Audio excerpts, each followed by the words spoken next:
Yang saya hormati Bapak Dr. Eka Wahyu Kasih, SHMH, SEMM, SPD, MPD, selaku Ketua Tim Pakar dalam acara ISMINAR hari ini. Yang saya hormati Ibu Sri Utami Nur Hasanah, SPD, selaku Kepala Biro Administrasi Akademik dan Kemahasiswaan Sekolah Tinggi Ilmu Ekonomi Kasih Bangsa. Yang saya hormati Bapak Ibu dosen Sekolah Tinggi Ilmu Ekonomi Kasih Bangsa, dan yang saya hormati Ibu Insinyur Tri Winarni dan Kakak Aprianita Rahman selaku pembicara dalam acara ISMINAR hari ini. Dan yang saya hormati juga, saya ucapkan selamat bergabung kepada seluruh peserta acara ISMINAR nasional hari ini.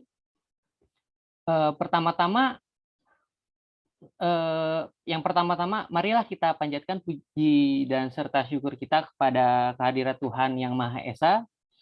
Karena karunia ini juga kita bisa bertemu secara daring dalam acara ISMINAR Nasional Sekolah Tinggi Ilmu Ekonomi Kasih Bangsa dengan tema Kiat Sukses Membuka Usaha. Sebelum acara ISMINAR Nasional hari ini dimulai, izinkan saya memperkenalkan diri terlebih dahulu. Saya Rukli Abadi, mahasiswa program studi akuntansi semester 2 sebagai Master of Ceremony pada acara hari ini. Kepada seluruh peserta ISMINAR Nasional hari ini, diharapkan untuk dapat mengaktifkan videonya selama acara seminar ini dilaksanakan. Terima kasih.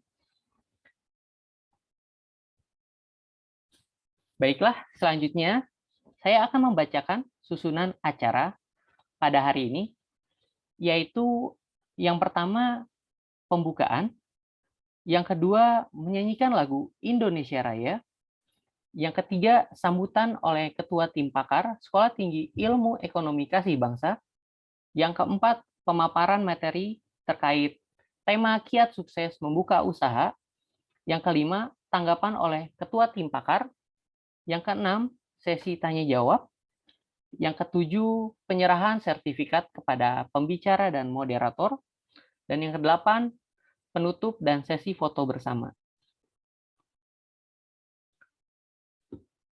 Baik, acara selanjutnya yaitu menyanyikan lagu Indonesia Raya. Kepada seluruh peserta yang tergabung secara daring, dimohon untuk bersikap khidmat selama lagu Indonesia Raya diputarkan.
Ya, terima kasih. Acara selanjutnya yaitu sambutan yang akan disampaikan oleh Ketua Tim Pakar Sekolah Tinggi Ilmu Ekonomi Kasih Bangsa kepada Bapak Dr. Eka Wahyu Kasih, SHMH, SEMM, SPD, MPD, dipersilahkan. Baik, terima kasih Luki Abadi.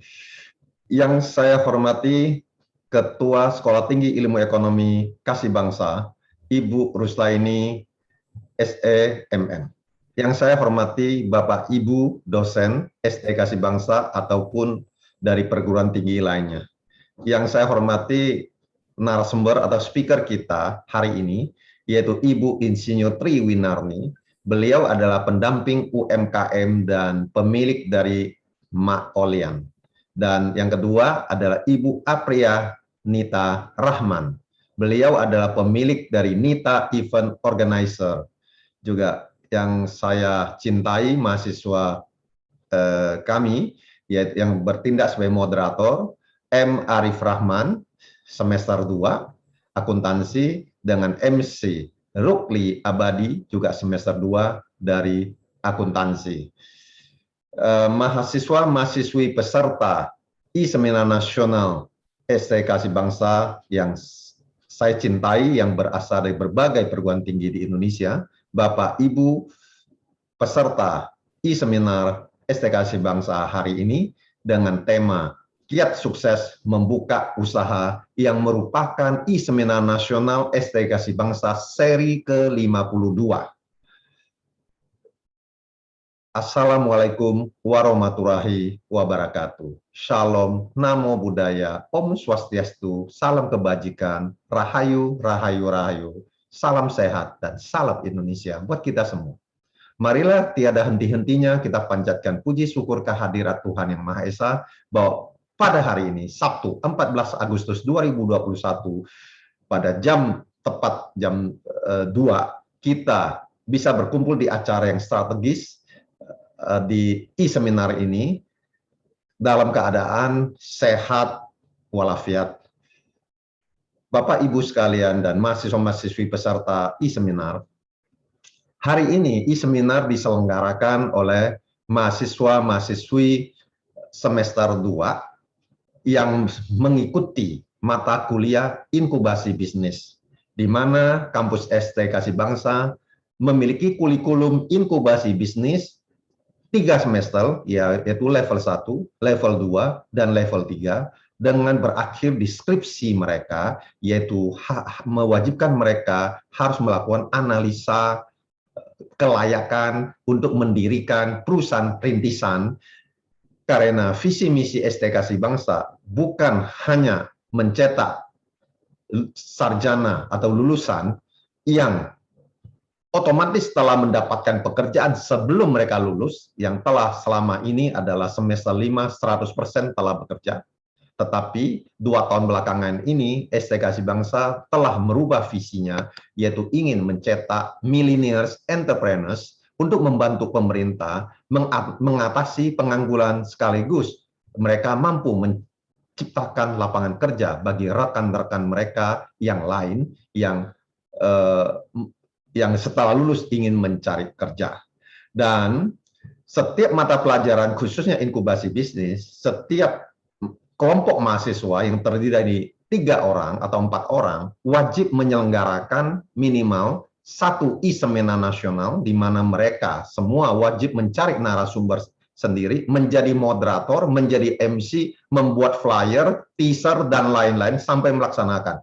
Dan seminar ini juga dinilai oleh dosen yang pengampu mata pelajaran. Dan di SD Kasih Bangsa seharusnya setiap mata pelajaran diwajibkan membuat I-Seminar Nasional setiap kelompok.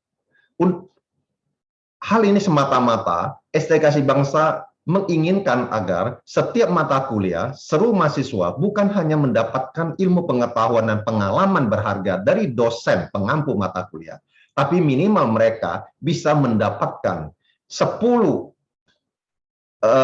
praktisi di bidang di mana materi kuliah diajarkan oleh orang-orang di luar SD Kasih Bangsa. Jadi kita bisa membayangkan kalau 1 semester mereka ada 6 atau 8 mata pelajaran dan semua diseminarkan. Jadi mereka, mahasiswa SD Kasih Bangsa, setiap semester mendapat ilmu pengetahuan bukan hanya dari beberapa dosen, tetapi dari lebih dari puluhan dosen yang praktisi, bukan hanya praktisi bisnis yang akan memberikan pengetahuan dan pengalaman kepada mereka, karena mereka nantinya kita harapkan akan menjadi millionaires entrepreneurs, pengusaha-pengusaha muda yang akan mengisi dunia usaha di Indonesia, sehingga mereka perlu mendapatkan mentoring dari berbagai kalangan yang akan menjadi narasumber atau speaker dalam sesi-sesi e-seminar yang diselenggarakan oleh mahasiswa-mahasiswi STKC Bangsa dalam setiap mata kuliah.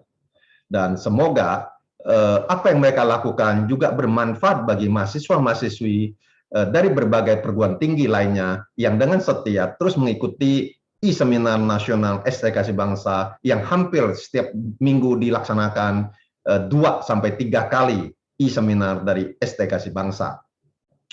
Dan akhirnya dengan mengucapkan puji syukur kehadirat Tuhan Yang Maha Esa, e-seminar nasional STKC Bangsa dengan tema Kiat Sukses Membuka Usaha dengan resmi saya nyatakan dibuka. Terima kasih. Wassalamualaikum warahmatullahi wabarakatuh. Om Santi Santi Santi Om Sabe Sata Bawantu Sukitata. Semoga semua makhluk hidup berbahagia. Shalom, salam kebajikan, salam sehat, rahayu, rahayu, rahayu. Salam Indonesia buat kita semua. Saya kembalikan kepada MC. Terima kasih. Baik, terima kasih kepada Pak Eka Wahyukasih atas sambutannya. Acara selanjutnya yaitu pemaparan materi e-seminar yang akan disampaikan oleh Ibu Insinyur Tri Winarni dan Kakak Aprianita Rahman, yang juga akan dimoderatori oleh Kak Muhammad Arif Rahman. Kepada Kak Arif, selaku moderator dalam acara e-seminar, hari ini dipersilakan. Baik, terima kasih Rukli selaku Master of Ceramic kita pada hari ini. Bismillahirrahmanirrahim. Assalamualaikum warahmatullahi wabarakatuh. Salam, nama budaya, Om Swastiastu, salam sejahtera dan salam sehat untuk kita semua. Yang saya hormati Bapak Dr. Eka Wahyukasih, SEMM, SHMH, SPD, MPD, selaku pendiri Sekolah Tinggi Ilmu Ekonomi Kasih Bangsa dan juga sebagai Ketua Pakar dalam acara e-seminar pada hari ini. Selamat siang, Pak Eka. Selamat siang, semoga sehat semua ya. Silakan. Kita ini udah lama nggak ketemu nih, Pak. Bagaimana kabarnya hari ini, Pak? Baik, baik. Dan ini acara kalian dan acara ini menjadi penilaian untuk nilai kalian juga. Silakan. Ya, Pak Eka ini kalau saya lihat emang selalu seger kelihatannya. Semangat terus, Pak. Yang saya hormati juga Ibu Sri Utami Nurastana SPD selaku Kepala Biro Administrasi Akademik dan Kemahasiswaan Sekolah Tinggi Ilmu Ekonomi Kasih Bangsa. Terima kasih nih buat Ibu Tami udah menerima undangan saya dan hadir dalam seminar kita hari ini. Yang saya hormati juga kepada Bapak atau Ibu dosen Sekolah Tinggi Ilmu Ekonomi Kasih Bangsa yang sudah hadir di seminar nasional pada hari ini. Kemudian yang saya hormati kedua narasumber hebat kita nih, yang kebetulan sudah hadir di tengah-tengah kita. Yang pertama ada Ibu Insinyur Tri Winarni, selaku pembicara satu kita nantinya. Selamat siang, Ibu Tri. Selamat siang, Assalamualaikum Bapak dan Ibu, peserta semuanya. Semoga sehat semua. Terima kasih sudah bergabung nih, Bu. Kemudian ada Kak Aprianita Rahman, selaku pembicara kedua kita pada hari ini. Selamat siang, Kak Anita.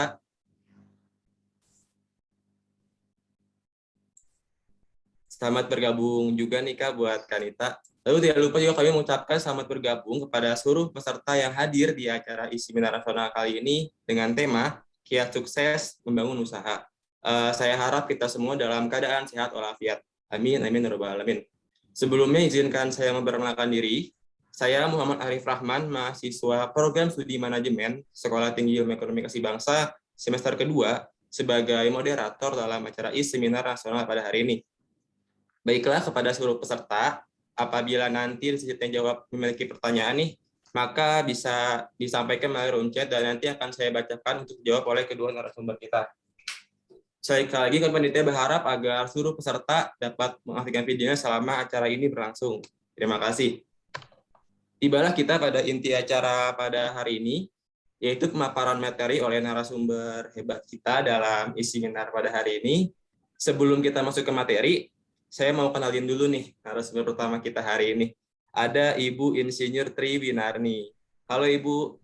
Waalaikumsalam. Ya, sehat. Bagaimana kabar? Alhamdulillah sehat terus ya Bu. Selanjutnya izinkan saya menyampaikan sedikit background dari Ibu Tri Winarni.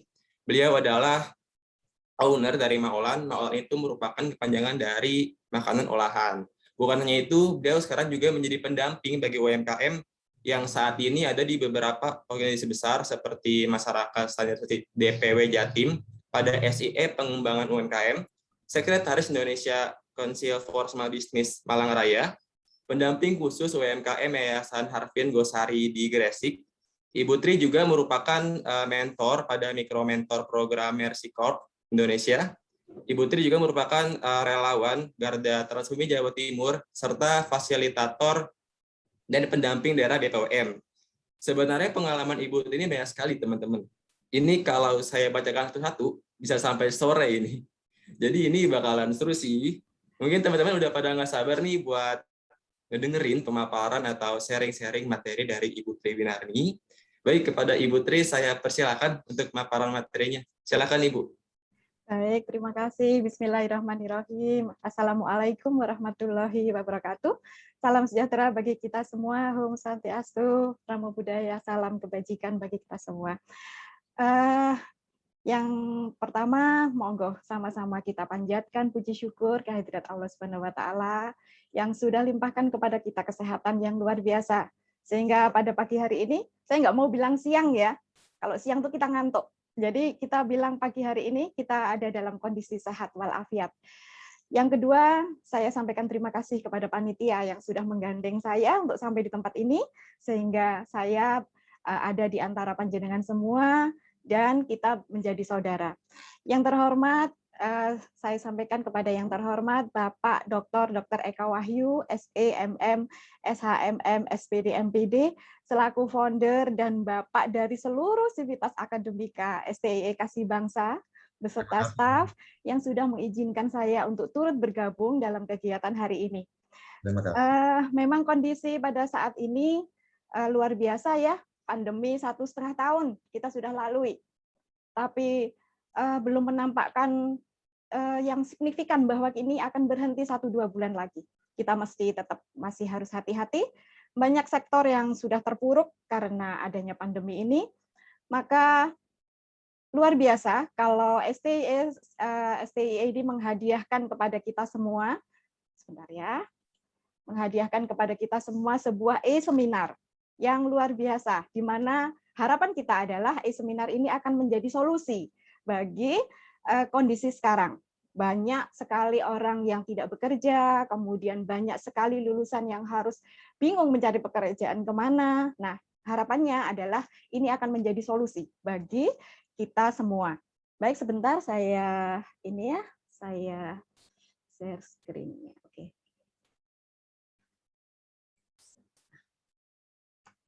Apakah nampak di layar? Sudah tampakkah di layar? Sudah kelihatan Ibu Tri. Sudah ya. Sebentar. Oke. Baik. Sebenarnya apa toh kebutuhan manusia itu? Gitu ya. Jadi kenapa kita butuh bekerja, kenapa kita butuh sekolah? Nah, ini apa sebenarnya kebutuhan manusia? Yang pertama, manusia itu memerlukan kebutuhan yang namanya kebutuhan fisiologis, yakni kebutuhan untuk tetap hidup, kebutuhan untuk tetap berkembang, tumbuh berkembang. Nah, apa yang diperlukan dalam kebutuhan di sektor ini adalah makanan, minuman. Nah, itu adalah satu yang kita perlukan untuk bisa bertumbuh. Kemudian kita juga butuh tidur, butuh pakaian supaya kita terlindung dari suasana lingkungan yang tidak sesuai. Kemudian ada kebutuhan rasa nyaman. Ya, ini tentang bagaimana itu keteraturan, bagaimana stabilitas supaya hati kita tenang. Yang lain adalah kebutuhan sosial. Sosial artinya memang dari lahir kita tidak bisa sendiri. Gitu ya, kita tidak bisa sendiri, sehingga kita tetap butuh kekerabatan, kita butuh keluarga, kita butuh relasi. Nah, kemudian yang dibutuhkan setelah kebutuhan itu terpenuhi adalah kebutuhan sebuah penghargaan, sebuah apresiasi ketika kita mempunyai sebuah prestasi. Nah, yang lain adalah di tingkat paling tinggi kita butuh aktualisasi diri bahwa kita ini diakui.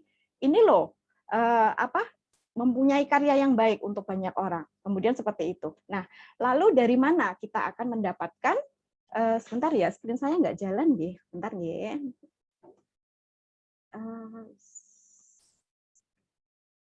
Bisa dibantu? Oke. Sebentar. Mohon maaf, mohon maaf. Oke. Nah, saya akan ulang. Oke, dari mana kita sebenarnya memenuhi kebutuhan itu? Ada ahli di Jepang namanya Robert T. Kiyosaki membagi 4 kuadran dalam kehidupan manusia. Yang pertama adalah kuadran ini adalah kuadran E, employee. Jadi ini adalah karyawan. Apa yang terjadi dengan karyawan? Karyawan itu pasti enak ya, pasti enak karena dia tidak menerima resiko. Resikonya sudah dipikirkan oleh manajemen. Tetapi ketika kita mendapatkan pekerjaan ini, maka kita harus memenuhi beberapa persyaratan. Syarat umur, syarat pendidikan, syarat sebagai kompetensinya apa. Kemudian kita ditarget, ada target yang harus kita penuhi. Juga ada waktu bekerja. Waktu bekerjanya tertentu. Sehingga ini adalah kita harus dipaksa untuk memenuhi beberapa peraturan tersebut. Kemudian ada sektor yang namanya S, self-employed. Orang yang mempekerjakan dirinya sendiri. Dari sisi waktu, memang dia bebas waktunya. Terserah mau dikerjakan kapan, mau dikerjakan seberapa. Nah, ini adalah di sektor ini. Tetapi tetap juga ada persyaratan bahwa segala kelengkapannya harus dipenuhi sendiri. Salah satu contoh adalah orang yang bekerja dengan dirinya sendiri. Kita ambil contoh kalau sekarang ini adalah ramainya aplikasi kendaraan online. Maka orang yang masuk ke dalam sektor ini harus mempunyai satu, kendaraannya harus sesuai kriteria tahunnya. Kemudian, dia juga harus mempunyai kesehatan yang bagus. Yang lain adalah dia tidak bisa mempunyai HP yang biasa. HP-nya harus Android. Ketika semua ini sudah terpenuhi, apa yang harus dipenuhi? Bahwa dia paket internetnya di situ harus ada. Tidak tergantung WiFi yang ada di rumah. Jadi ketika keluar, dia bisa mendapatkan order itu. Kalau salah satu dari semua yang saya sebutkan tadi nggak ada, maka bisa nggak kira-kira dia bekerja? Tentu nggak bisa, gitu ya. Nah, oke. Yang lain adalah sektor I, investor. Kalau namanya investor, bukan lagi orangnya yang bekerja, tapi duitnya yang bekerja. Jadi syaratnya apa di sini? Pasti ada syaratnya. Syaratnya apa? Ya duitnya harus banyak. Duitnya harus banyak, manajemennya harus bagus. Yang menarik adalah di sini. Jadi di B, sektor B, business owner. Dan inilah yang adik-adik panitia hadiahkan kepada kita semua yang mengikuti seminar kali ini, bahwa kita semua hari ini didorong untuk menjadi pelaku usaha. Dibawa dalam doa bahwa pada hari ini semuanya akan memutuskan menjadi seorang pengusaha. Amin, amin, ya rabbal alamin. Gitu ya. Oke, nah lalu apa sebenarnya yang dimaksud dengan business owner atau pewirausaha? Mereka adalah seseorang yang melakukan proses penciptaan sesuatu yang baru dengan menanggung resiko keuangan. Maksudnya apa ini menanggung resiko keuangan? Ya tentu kalau kita membuka usaha pasti kita butuh dana kan? Tidak ada yang tidak butuh dana. Pasti ada butuh dana. Kemudian butuh fisik yang kuat untuk memperjuangkan. Dan juga lingkungan sosial. Tidak bisa kita bekerja sendiri. Paling tidak harus ada dua pihak. Penjual dan pembeli, kemudian pemilik bisnis dan kliennya, seperti itu. Kemudian dari bisnis ini, kemudian mereka akan menerima imbalan yang berupa moneter. Pasti ya ada keuntungannya. Tapi di sisi lain, selain keuntungan, mereka juga akan menerima imbalan berupa kepuasan dan kebebasan pribadi. Seperti itu. Jadi, kalau namanya pengusaha, maka dia akan mempunyai kepuasan. Kenapa kok bisa puas?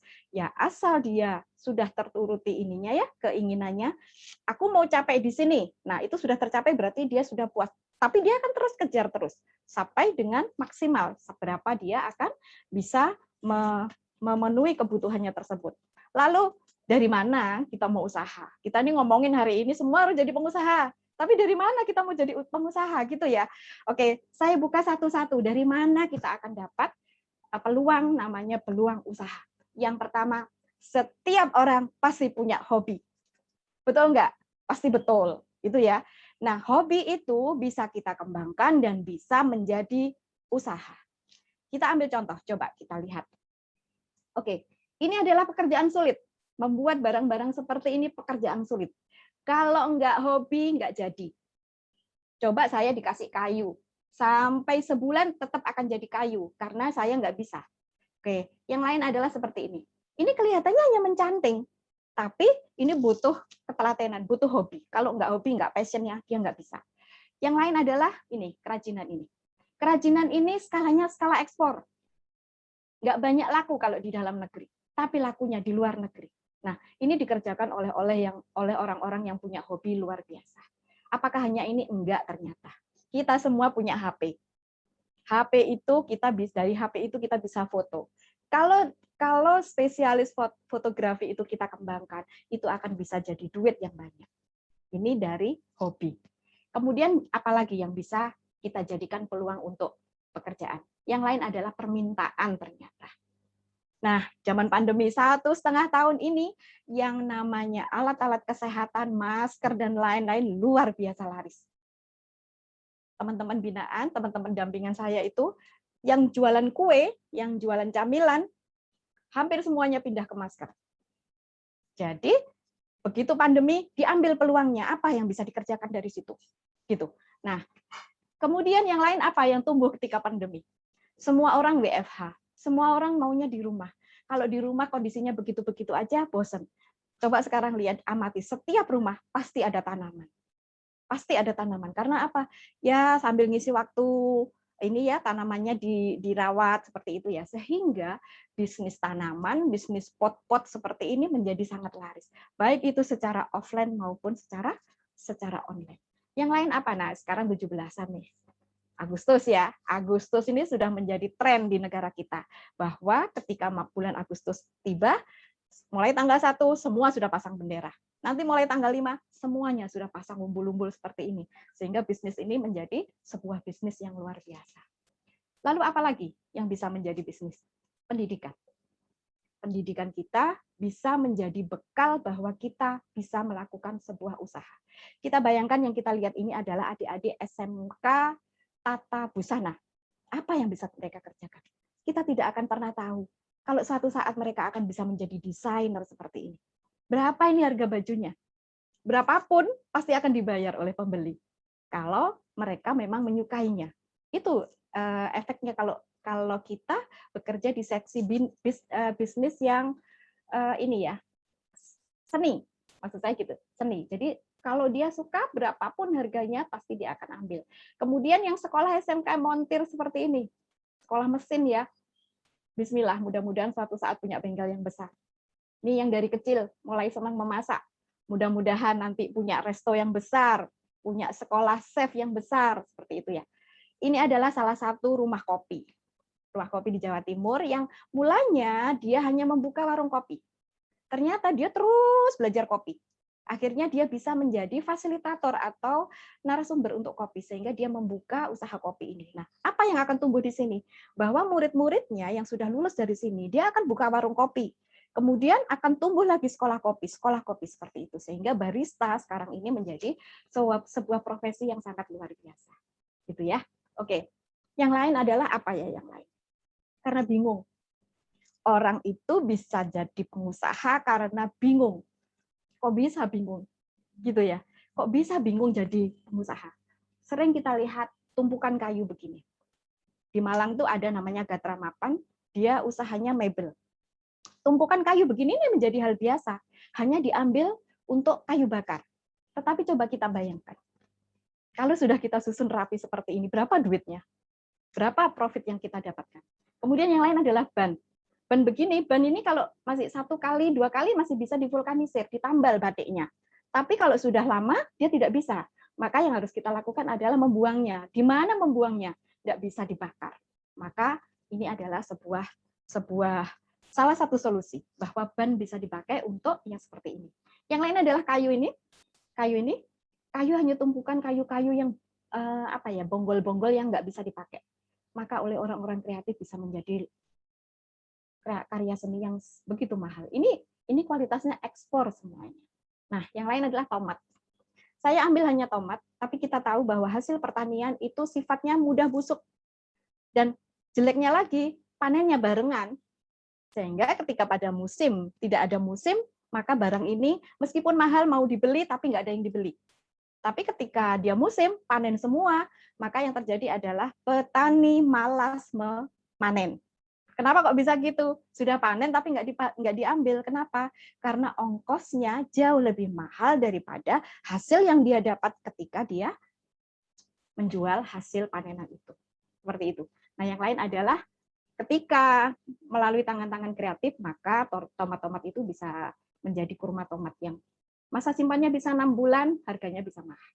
Yang lain adalah ini ya, ini adalah salah satu tangisan teman-teman yang ada di Palembang bahwa dia punya ternak, jadi komunitas peternak ikan tapi nggak bisa dapat pakan ikan. Apa yang kita cari? Saya datang ke sana 2 hari, kita muter-muter di pasar, yang kita dapat adalah sayur-sayur yang sudah tidak layak untuk dijual. Itu kita ambil. Ampas tahu kita jadikan satu. Kemudian ikan-ikan yang kalau udah jam 11, maka mukanya sudah pucat. Sudah nggak bisa lagi dimakan. Kita giling jadi satu. Maka jadilah dia pakan ikan yang sangat luar biasa. Gitu. Jadi ini. Nah, satu lagi, ini ya, ini adalah kain perca. Setiap penjahit itu kalau 1 bulan minimal dia dapat 1 karung, 50 kilo. Mau diapakan? Mau ditaruh di tempatnya jadi sarang nyamuk. Mau dibuang kemana? Mau dibakar, susah dibakar karena kain itu sintetis. Sehingga harus dicari solusinya. Apa solusinya? Solusinya adalah membuat pernak-pernik yang cantik seperti ini. Jadi percanya dijual, kadang diberikan saja, kalaupun dijual kita hanya beli Rp500 sekilo. Kita jadikan hal-hal seperti ini. Nah, saya boleh curhat ya, bahwa saya menjadi pengusaha itu juga sebenarnya karena bingung. Saya usianya udah mau 60 tahun. Jadi teman-teman saya ya seusia saya. Nih, kalau biasanya teman-teman nengok temennya, main ke rumah temennya bawa oleh-oleh kan ya. Kalau saya bingung mau kasih oleh-oleh apa coba. Dikasih kue-kue, ya kalau masih bisa makan. Giginya nih bermasalah nih. Kalau misalnya sakit, mau dikasih obat, kita juga nggak tahu obat apa yang cocok buat dia. Terus dikasih apa ya? Akhirnya saya ingat pesannya ibu saya.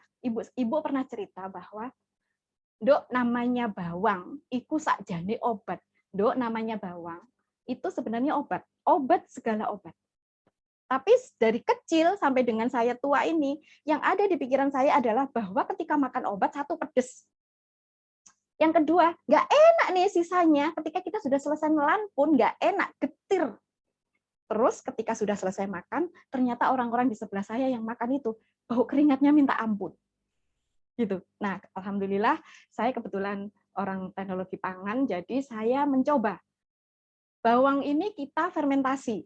Jadilah bawang hitam. Bawang hitam ini bawangnya aslinya bawang putih, tapi menjadi hitam, rasanya legit, dimakannya itu lembut, kemudian harumnya ini ya, jadi orang yang habis makan itu nggak ada lagi baunya. Nah, dan manfaatnya tidak berkurang dari yang namanya bawang hitam asli. Nah, yang lain adalah ini ya, kalau orang bingung tuh ya bawa obat batuk nih, bawa obat batuk. Susah kan ya kalau batuk. Nah, kalau ini bisa dimasukkan saku, dimakan seperti permen. Oke, saya lanjut. Lalu bagaimana caranya kita memulai usaha? Yang pertama, kita bisa bekerja sama membuat franchise. Banyak dong Putri duitnya kalau franchise. Ya iya, kalau namanya franchise, kita butuh gerobaknya 50. Nggak 50 deh, 5 dulu. Berapa duitnya? Seperti itu ya. Kemudian kalau resepnya kita bisa. Tapi franchise itu butuh dana lumayan banyak. Yang lain adalah dengan membeli perusahaan orang lain.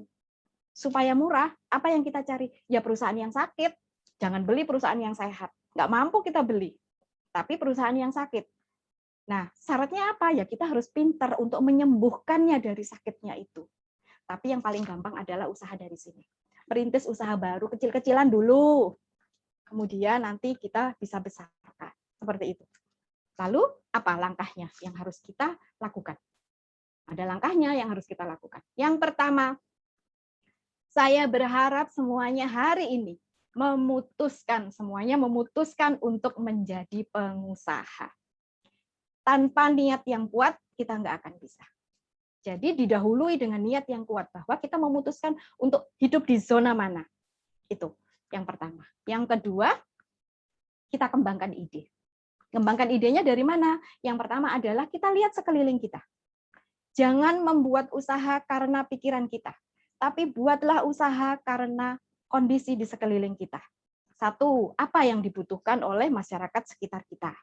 Yang kedua, bahan apa yang bisa kita pergunakan dan mudah, serta kontinuitasnya itu bisa dijamin. Jangan sampai sekarang bisa bikin, minggu depan sudah nggak bisa bikin, karena nggak ada bahannya. Nah, itu yang harus dipertimbangkan. Yang lain adalah, nomor 3, buatlah ide itu menjadi sebuah pemikiran yang layak untuk usaha. Kadang-kadang nih kita punya ide itu muluk-muluk sekali. Oh ya, bikin mobil yang berbahan bakar gas misalnya. Karena kita tahu sekarang mobil dengan bahan bakar bensin atau bahan BBM itu, satu, polusinya. Yang kedua, banyak lagi kerugiannya ya. Kemudian, nah, tapi apakah ide yang bagus itu bisa diterapkan, itu yang harus kita pertimbangkan.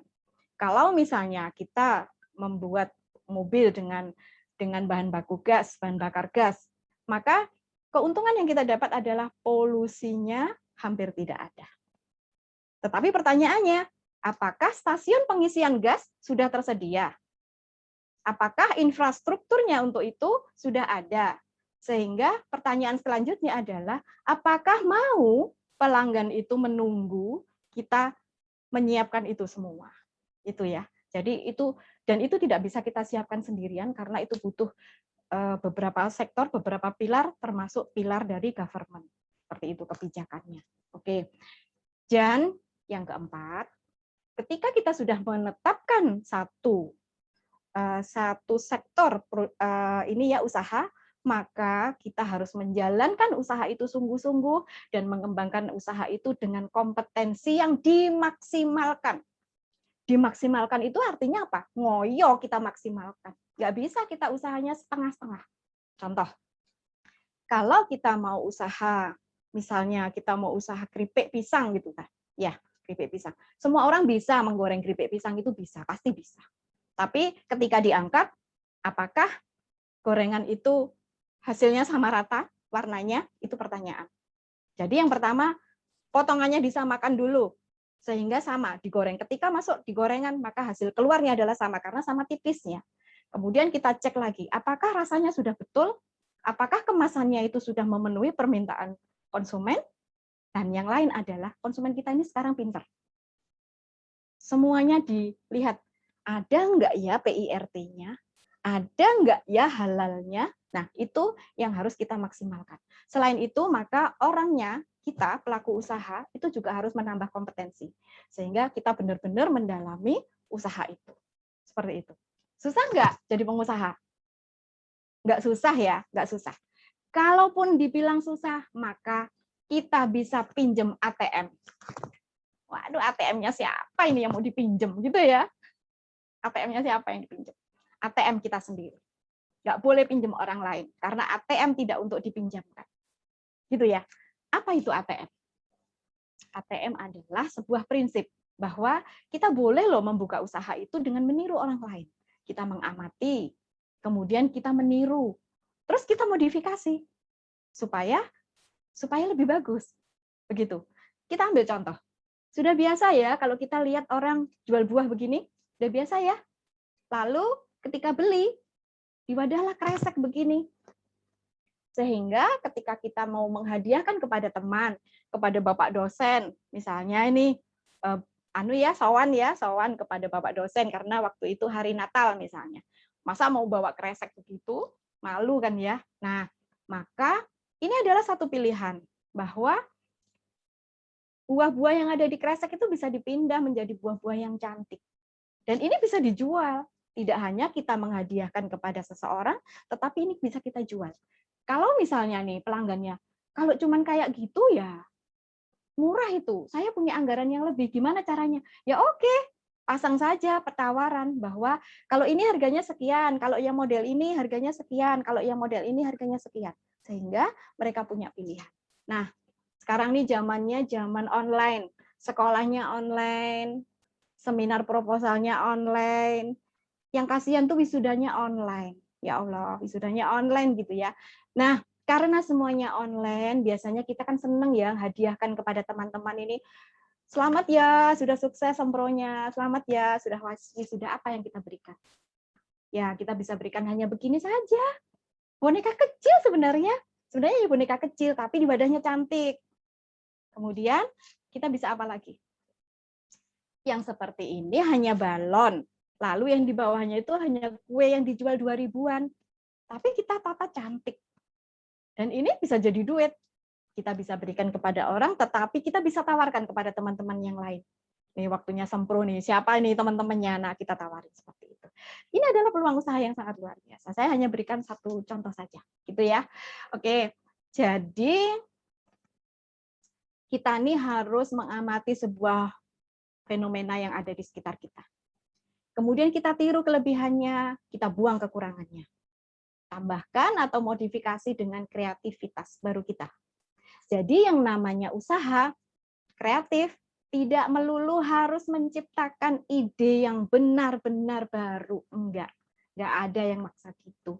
Bahwa kita boleh melakukan usaha dengan meniru kepunyaan orang lain, memodifikasi, tetapi jangan lupa sertakan hal-hal baru dari karyamu.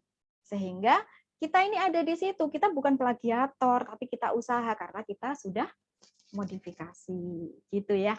Jadi saya sudah saya tawarkan kepada teman-teman yang hari ini memutuskan untuk menjadi pengusaha. Silakan nanti tengok di grup ya, di grup setelah seminar ini selesai, jangan sekarang bukanya. Sekarang ikuti saja seminarnya dulu begitu. Baik, saya rasa itu Kak Arif Rahman yang bisa saya sampaikan. Nggak usah banyak-banyak, tapi sedikit saja. Mudah-mudahan ini menjadi manfaat. Sebagai manusia, saya mohon maaf kalau ada yang salah, tapi jika itu ada manfaatnya, saya rasa karena Allah Ta'ala menghadiahkan itu kepada panjenengan semua. Terima kasih. Assalamualaikum warahmatullahi wabarakatuh. Saya kembalikan kepada Kak Arif Rahman. Oke, pendidikan, hobi, bahkan kebingungan. Kalau anak sekarang itu bilangnya gabut, nggak tahu mau ngapain, tiba-tiba dapat aja tuh pikiran pulang usaha, gitu. Terima kasih Ibu Triwinarni atas pemaparan materinya. Kita jadi banyak nambah ilmu nih dari sharing-sharing Ibu Tri, luar biasa Ibu. Mudah-mudahan. Baiklah teman-teman. Kalau tadi kita melihat pemaparan atau sharing-sharing dari sisi Ibu Insinyur Triwinarni sebagai pendamping bagi usaha UMKM. Nah, kali ini kita juga bakalan ngedengerin nih pemaparan dari pemilik Nita Event Organizer. Halo Kak Apranita Rahman. Apakah Kak Nita ada di tempat?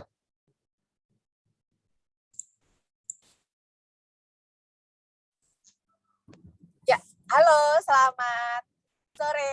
Semangat buat semuanya. Waduh, Kak Nita ini ketemu seger banget nih hari ini. Iya, harus segar dong, walaupun PPKM di rumah aja, nggak ngapa-ngapain, harus tetap berfaedah, ya kan? Iya, sudah siap ya Kak untuk menyampaikan dan sharing-sharing materinya ke kita nih? Boleh, oke. Sebelum Kak Nita menyampaikan materinya, akan saya bacakan dulu sedikit background dari Kak Nita. Seperti yang saya katakan sebelumnya, beliau adalah pemilik dari Nita Event Organizer. Beliau pernah bekerja di PT Geraha Megaria Raya sebagai Sekretaris Operasional Direktur. Beliau juga pernah bekerja di PT Adi Sarana Armada Tbk sebagai Sekretaris Direktur GA dan Analis SDM. Jadi langsung aja kali Kanita ya. Saya persilakan Kanita untuk menyampaikan materinya, karena siapa tahu di sini teman-teman kita ada yang mau menikah nih Kak. Jadi iya, bisa lah ya pakai jasanya Kanita mah. Oke, silakan Kanita, silakan. Oke, siap. Halo, selamat sore. Assalamualaikum warahmatullahi wabarakatuh. Selamat sore dan salam kenal untuk Bapak Eka Wahyukasih. Terus salam kenal untuk para dosen dari STIE Kasih Bangsa. Terusnya untuk teman-teman semua, mahasiswa dan partisipan yang ada di online sore hari ini.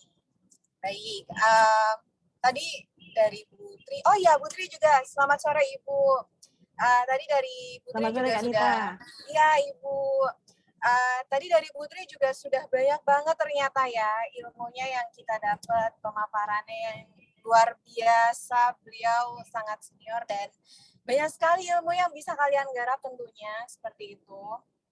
Mungkin kalau dari saya, story menceritakan tentang perjalanan Nita event saja, seperti itu ya, dengan kondisi di mana awalnya seperti apa, terus sampai dengan sekarang orang pelan-pelan jadi tahu nih, oh ternyata Mbak Nita punya I.O, seperti itu. Nah, tentunya sama seperti teman-teman semua, diawali dengan punya mimpi. Jadi, tidak ada yang pernah menduga, saya pun, selaku pemilik juga tidak pernah menduga akan bisa mempunyai suatu event organizer di Jakarta. Seperti itu. Teman-teman juga pastinya punya mimpi, kelak ketika sekarang menjalani pendidikan di STI Kasih Bangsa, kalian setelah ini mau apa sih? Itu pasti kan kalian punya plan dan mimpi ke depannya, seperti itu. Ada yang mau jadi akuntan, ada yang mau jadi seorang ekonomi, atau bagian keuangan dalam suatu perusahaan. Banyak, kalian pasti punya mimpi. Nah, saya pun juga demikian. Basic dari pendidikan, saya belajar untuk menjadi seorang sekretaris.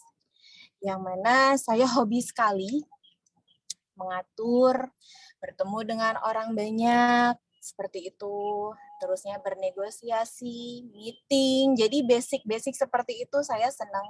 Saya hobi, saya jalani.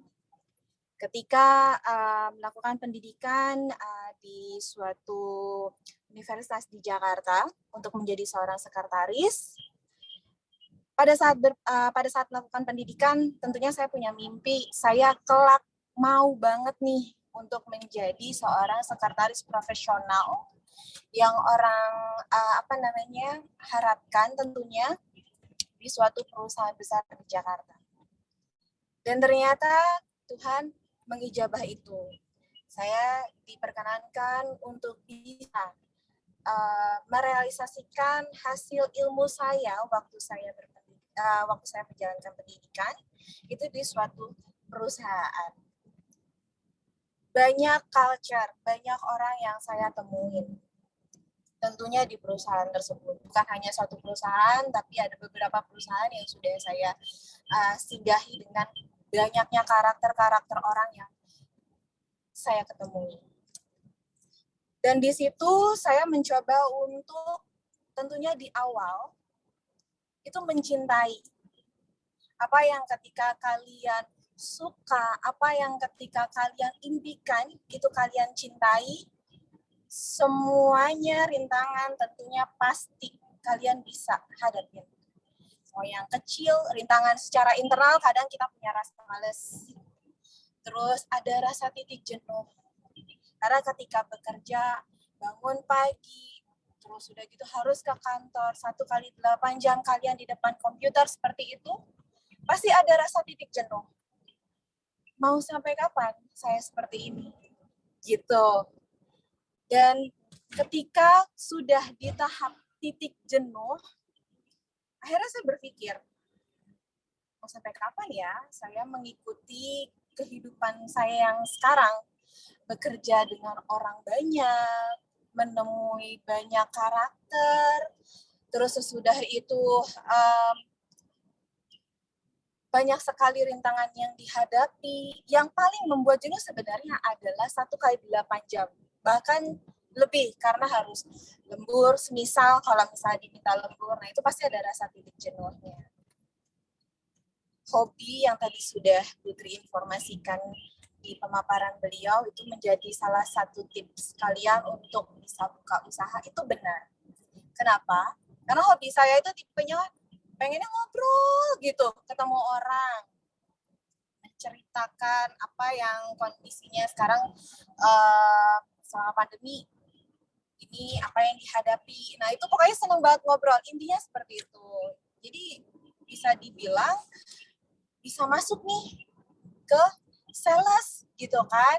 Oh iya, saya punya basic suka ngobrol, ngedirect orang untuk bisa nyaman sama saya, ngedengerin apa yang saya ceritakan, itu salah satu target saya gitu. Alhasil, tahun 2018 karena sudah jenuh, terus punya hobi tadi, suka banget ngobrol sama orang, akhirnya saya punya pemikiran, gimana caranya saya bisa punya suatu wadah yang mana ini saya bisa kerjakan sendiri sementara, next ke depannya saya bisa lakukan bersama tim, itu dan bisa menghasilkan uang. Seperti itu. Karena kalau dibilang pasti teman-teman berpikir untuk membuat suatu wadah wirausaha pasti harus punya modal besar, harus punya skill yang mumpuni, seperti itu. Tapi menurut saya pribadi itu enggak juga. Karena apa? Ketika kalian punya hobi dan kalian tekuni hobi itu, misal kalian punya hobi masak, terus kalian bisa bikin kue, terus kalian bisa masak yang lain, itu bisa dijadikan suatu peluang sebenarnya untuk bisa buat usaha seperti itu. Dan tentunya juga harus tahu yang dihadapi di dunia luar itu yang dibutuhkan apa. Kenapa saya memilih untuk membuka jasa event organizer, salah satunya soal perweddingan atau pernikahan, karena setiap orang pasti mau nikah. Siapa yang nggak mau nikah? Teman-teman di sini pun juga, siapa tahu ketika habis wisuda nanti, udah saya nikah dulu saja, nanti saya bekerja. Siapa tahu, ya kan? Jadi kondisinya untuk pernikahan di Indonesia banyak banget yang mau. Seperti itu. Akhirnya saya terbesitlah untuk saya coba deh untuk ngebuka usaha dengan konteks saya mau berwirausaha soal perweddingan. Gimana sih cara awalnya? Tadi sempat dibahas juga sama Putri. Pasti punya rasa bingung. Karena mau mulai dari mana? Seperti itu. Nah, sebenarnya banyak cara. Ketika kalian sudah tahu hobi kalian apa, seperti saya senang ngatur, saya senang menceritakan sesuatu terhadap orang lain. Di situ kita bisa buat strategi. Dengan kondisi strateginya nanti sudah dibuat, terus bisa di-sharekan. Karena sekarang kondisinya kan era digitalisasi. Bisa di-sharekan ke Instagram, atau buat iklan berlangganan, seperti itu. Banyak cara sebenarnya kalau kalian mau coba. Nah, selanjutnya tentunya untuk bisa menjadi seorang pengusaha atau membuka usaha, kalian juga harus punya niat. Jadi diawali dengan niat terlebih dahulu, terus sesudah itu punya sifat yang positif, karena kalian akan pastinya di lapangan akan menghadapi banyak hal. Bukan hanya senangnya aja karena akan mendapatkan keuntungan, tentunya kalian juga pasti akan mendapatkan kondisi yang mungkin customer-nya kurang puas dengan hasil yang kalian berikan, makanannya mungkin nggak enak, atau dari jasanya kurang memuaskan, seperti itu. Nah, untuk menghadapi kondisi-kondisi seperti itu, tentunya kalian harus tetap punya positive thinking, apapun yang terjadi. Karena apa? Ketika kalian sudah membuat pemikiran, aduh ini nggak akan pernah bisa, dan sepertinya saya akan menyerah, kalian nggak akan bisa sampai di garis finish untuk mencapai impian yang kalian mau. Seperti itu. Jadi diawali dengan niat, terus kedua punya positive thinking, yang ketiganya konsisten. Jadi ketika kalian mau membuka usaha, saya mau membuka usaha untuk toko kue nih, atau toko baju, geluti dulu. Karena untuk mendapatkan keuntungan itu nggak langsung sehari 2 hari kalian bisa langsung mengenyam keuntungan tersebut. Pastinya akan butuh waktu. Bisa sebulan, bisa 2 bulan, bisa setahun, 2 tahun, bahkan lebih. Seperti itu. Jadi harus punya rasa konsisten, niat, positive thinking, konsisten, dan berdoa. Karena ketiga poin ini sudah dilakukan, tanpa doa pun juga pastinya kurang lengkap. Seperti itu. Nah, untuk membuka usaha, tentunya kalian juga harus siap berhadapan dengan segala kendala dan risiko yang ada secara internal, semisal kurangnya dukungan dari orang sekitar, seperti itu. Terus sudah gitu secara ekstra mungkin dari sisi customer, ada yang kurang puas dengan hasil di awal dari segi taste, rasa makanan yang kurang enak, atau jasanya kurang, servisnya kurang baik, attitude atau cara berkomunikasinya seperti itu. Terus sesudah itu dari situ kalian juga harus berani ambil resiko. Jadi kendala apapun yang kalian hadapin, ketika kalian siap dan konsisten untuk bisa jalanin ini terus secara terus-menerus dan pelan-pelan, insya Allah hasilnya akan baik. Seperti itu. Karena dalam berwirausaha tentunya pasti banyak sekali yang akan ditemui, bukan karena kondisi di mana ketika bekerja di suatu perkantoran kalian skop kendala atau resikonya lebih kecil, tidak. Ketika kalian bekerja pun nantinya juga akan mendapatkan kendala dan resiko dalam bekerja itu pun juga sama. Tapi kalau misalnya menurut kacamata saya pribadi, ketika kalian membuka peluang usaha, itu resikonya jauh lebih besar. Karena apa? Banyak skop yang dipikirkan. Apalagi kalau kalian sudah punya tim. Seperti itu. Gitu. Nah, jadi kalau dari saya tentunya selagi kalian punya mimpi, harapan, keinginan, dan mau mencoba, lakukan dan jalankan. Dilengkapi dengan doa. Karena apa? Milenial saat ini, apalagi di era pandemi COVID-19, dengan kondisi sekarang PPKM darurat masih diteruskan, banyak sekali kaum-kaum yang rebahan. Karena apa? Ketika kondisinya mereka sudah mendapatkan kendala sekali, dan di mana dia belum mendapatkan keuntungannya, itu banyak sekali yang menyerah. Buat apa saya lanjutkan? Toh juga di awal atau 2 kali mencoba, saya belum mendapatkan sesuatu, penghargaan untuk diri sendiri maupun usaha yang didirikan. Seperti itu. Nah, jadi kembali lagi harus punya konsistensi dalam berwirausaha. Kalau untuk Nita Event Organizer sendiri, kondisinya berdiri tahun 2018 sampai dengan saat ini, yang diawali dengan modal minimalis, hanya sebuah promo saja, membuat strategi bagaimana cara orang bisa melirik kami untuk bisa pakai jasa kami. Tentunya kami punya strategi dan target market tersendiri. Nah, itu juga kalian harus pikirkan nanti ketika buka usaha.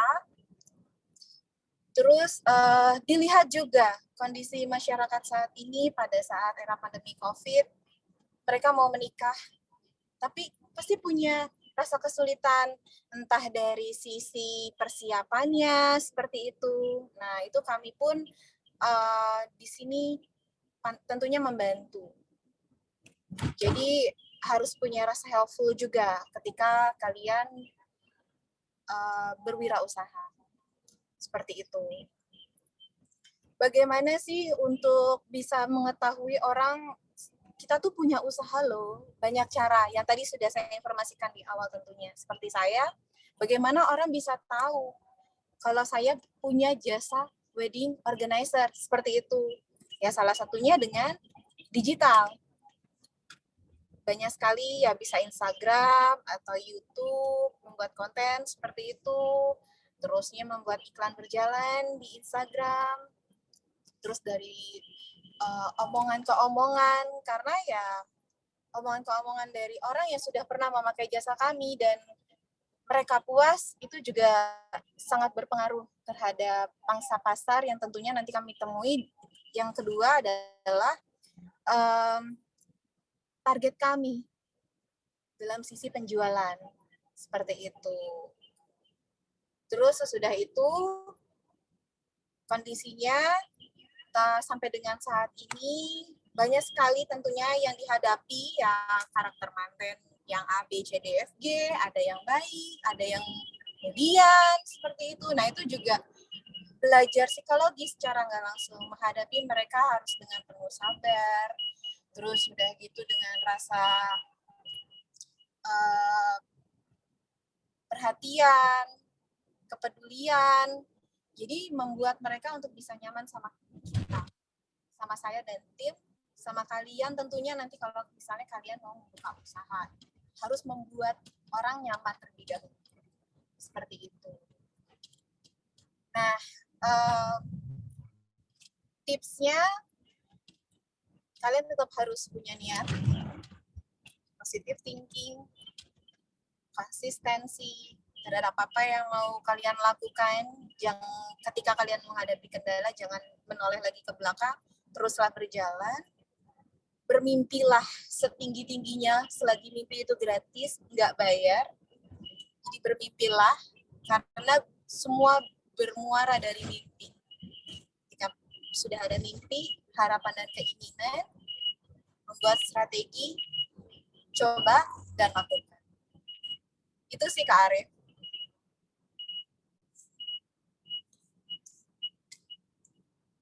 Kak Arif.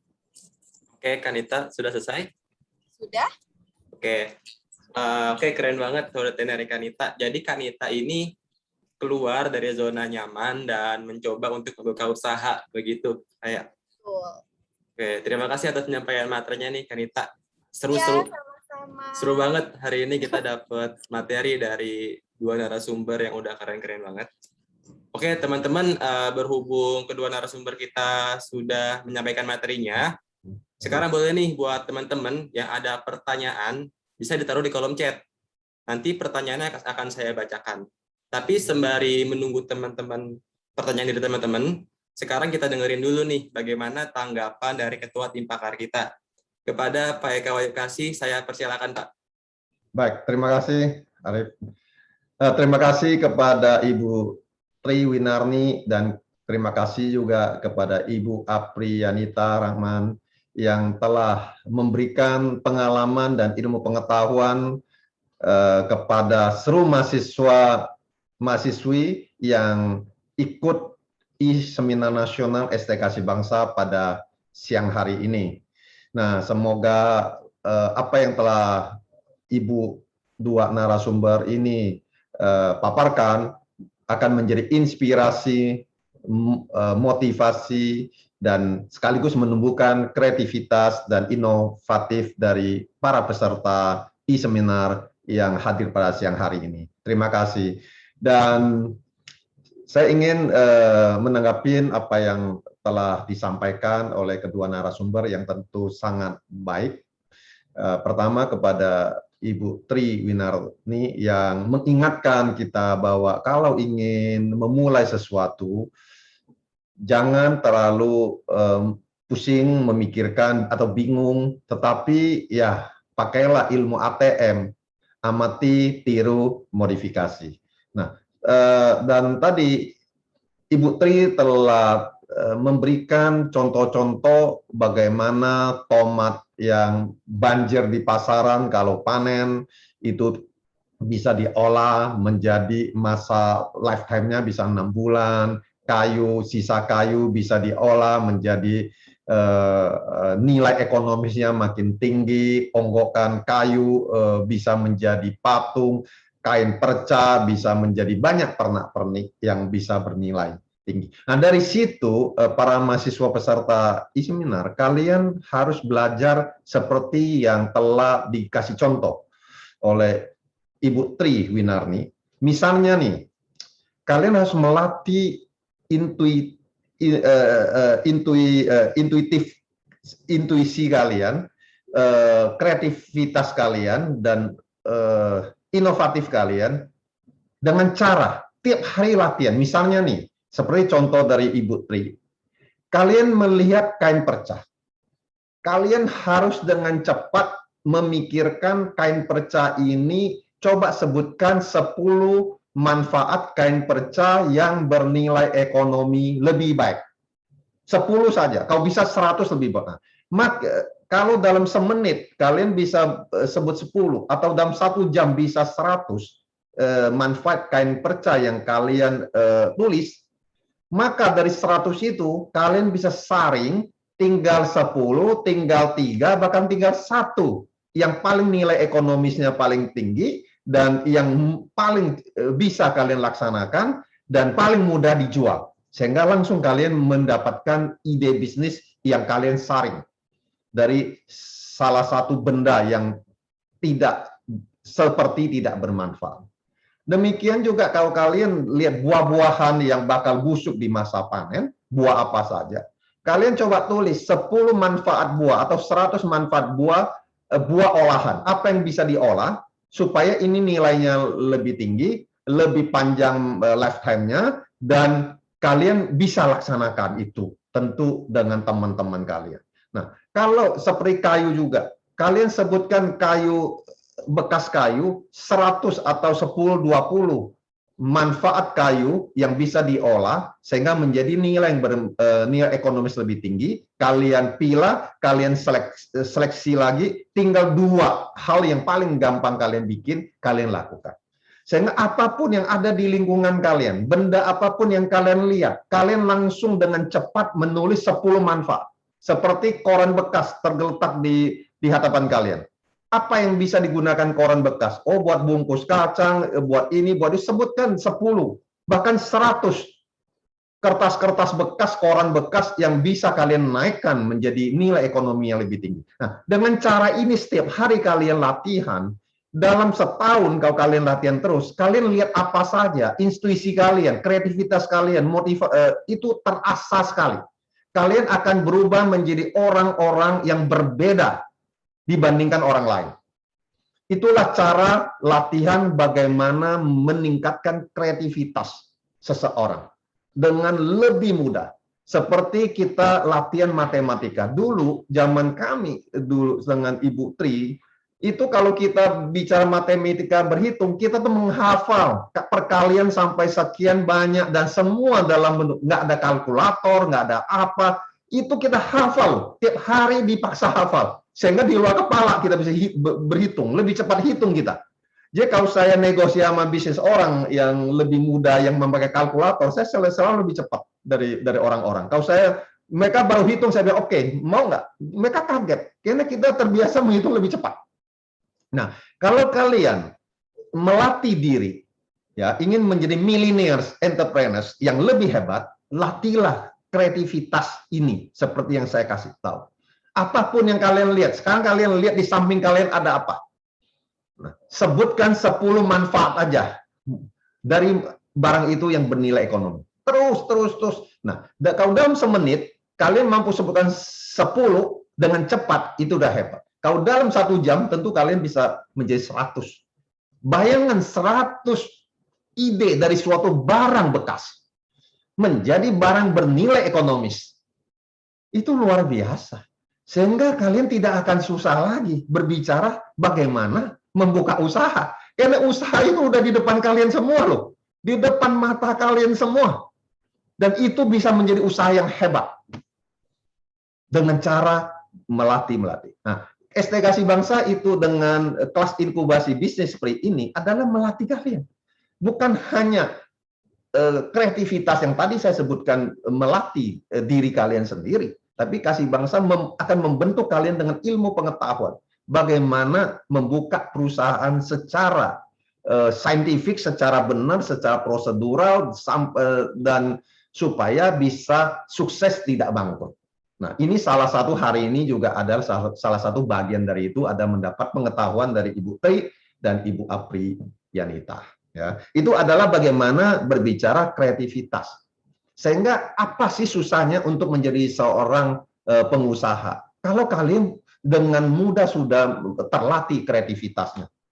Jadi kalian semua bisa jadi entrepreneurs, bisa jadi pengusaha dalam waktu yang singkat kalau kalian melatih diri ini. Setiap hari kalian melihat peluang. Jadi bagi orang yang positif pikirannya, Setiap hari yang dia lihat di lingkungannya adalah peluang. Bagi orang yang negative thinking, setiap hari yang dia lihat adalah sampah. Lingkungannya adalah kotor, lingkungannya adalah sampah. Bagi orang yang memiliki positive thinking dan kreativitas tinggi yang terlatih, yang saya katakan minta kalian latih, setiap hari kalian bangun, udara segar, semua barang depan mata adalah peluang bisnis yang luar biasa. Yang orang lain melihat itu sampah, bagi kalian adalah peluang bisnis. Justru kalau semua melihat peluang bisnis, jangan masuk ke bisnis itu. Karena udah terlalu banyak kompetitor. Justru orang melihat sampah, kalian melihat itu bisnis. Itu ya yang kalian akan menjadi hebat sebagai pengusaha. Ya, itu kiat-kiat ini yang harus kalian pegang. Sehingga saya katakan, khususnya bagi mahasiswa STKC Bangsa yang saya dorong untuk menjadi pengusaha semua. Apa susahnya kalian jadi pengusaha? Kalian memiliki semua ilmu pengetahuan, semua udah kita beri. Cara untuk menjadi kreatif, kalian sudah tahu. Nah, itu yang saya mau menanggapin dari Ibu Tri Winarni ya. Jadi khusus ATM. Jadi kalian amatin apa saja di lingkungan kalian. Bahkan barang bekas di rumah kalian pun tolong kalian amatin. Itu bisa menjadi barang berharga dengan kreativitas kalian. Gitu ya.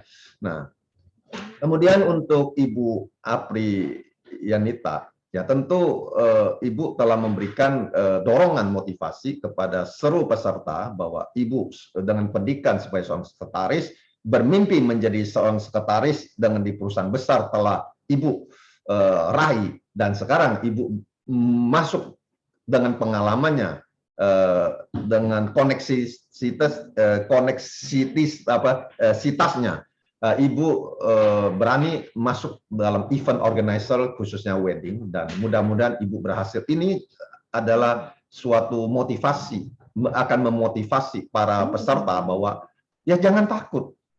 Ibu yang dalam zona nyaman sebagai seorang sekretaris di perusahaan besar, berani berhenti ataupun sambil bekerja untuk menjadi wirausaha, itu menandakan bahwa Ibu yakin bahwa untuk menjadi seorang wirausaha akan mudahan lebih sukses daripada terus-menerus menekunin misalnya sebagai sekretaris. Ya, itu akan memotivasi, banyak sekali motivasi peserta sini yang akan mudah-mudahan juga mengikuti jejak daripada Ibu Apriyanita. Nah, bagi para peserta seminar ini, pertama, jangan takut gagal. Karena orang itu ingin buka usaha, selalu takut gagal sehingga mencari lebih aman, bukan mencetak pekerjaan, tapi justru ikut dalam arus mencari pekerjaan. Sedangkan pekerjaan sangat sedikit, yang ingin cari banyak. Maka saya ingin mengajak semua peserta ini untuk menciptakan lapangan kerja. Jangan merebut pekerjaan, biarkan pekerjaan untuk yang lain. Ya, itu mungkin kalian juga dapat pahala. Jangan takut gagal, karena semua orang sukses minimal menderita, mengalami kegagalan minimum 10 kali. Jack Ma mungkin 100 kali. Jack Ma saya mengakui, dia udah kegagalannya sebelum dia sukses sekarang, udah terlalu banyak air mata mengalir, penderitaan sebelum dia sukses sampai sekarang. Tidak ada orang sukses di dunia sekarang yang begitu hebat, yang tidak pernah gagal. Justru kita harus belajar dari kegagalan orang lain dan kegagalan kita sendiri, baru sukses. Jangan pikir kalian bisa sukses tanpa gagal. Kalau kalian merasa sukses belum pernah gagal, hati-hati. Karena kalian belum tahu di mana letak kegagalannya. Dan kalian akan jatuh gagal kalau kalian tidak membaca kegagalan orang. Jadi itu yang paling penting. Pertama, jangan takut gagal, karena gagal ada hal yang lumrah. Gagal itu adalah hanya sementara. Karena tidak ada yang tidak gagal. Tetapi kegagalan itu akan membuat kalian nanti tidak gagal lagi. Karena apa? Karena kalian sudah tahu mana lubang-lubang kegagalan. Mana hal-hal yang akan menjadi kalian gagal. Ya, kadang orang mengatakan, wah saya tidak takut gagal sih, tapi saya nggak punya modal. Modal uang yang selalu dipikirkan. Padahal bisnis bukan sekedar uang. Tapi bisnis itu harus memiliki karakter sukses. Itu yang sebenarnya yang harus dimiliki. Apa karakter sukses? Harus jujur pada semua orang, termasuk pada dirinya sendiri. Sekali kita tidak jujur, track record-nya tidak ada orang yang percaya kita, berarti tidak ada investor yang akan hadir pada kita, tidak ada konsumen yang akan membeli barang kita, karena mereka tidak percaya sama kita. Jadi justru modal pertama bukan uang. Uang tidak segala-galanya. Modal pertama adalah kejujuran. Saya memberi contoh ya, pengalaman saya pribadi.